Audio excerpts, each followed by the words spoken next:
Здравейте, приятели! Днес ще ви покажем възможностите на зум камерата на DJI Mavic 3 Pro. Ето го дрончето, това представлява. Включваме дрона и дистанционното да не забравим.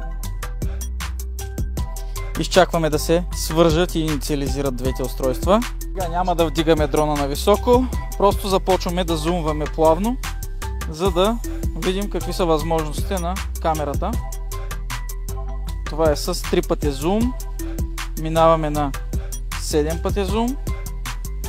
Ето така, вече билборда се чете, ще го позиционираме билборда в центъра. Ето така и продължаваме да приближаваме. 19-28 пъти е в момента зума.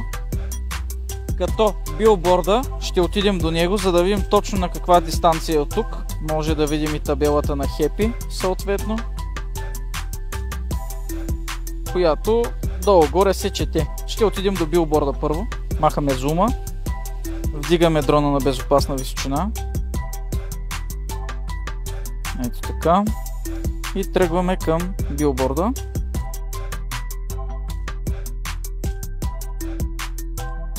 Така, застанали сме точно над билборда. Билборда е на 163 метра дистанция от точката, откъдето излетяхме.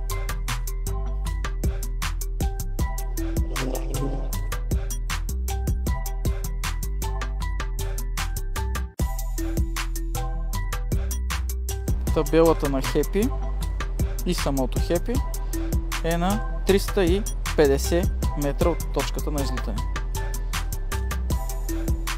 С това теста ни приключва и се прибираме обратно.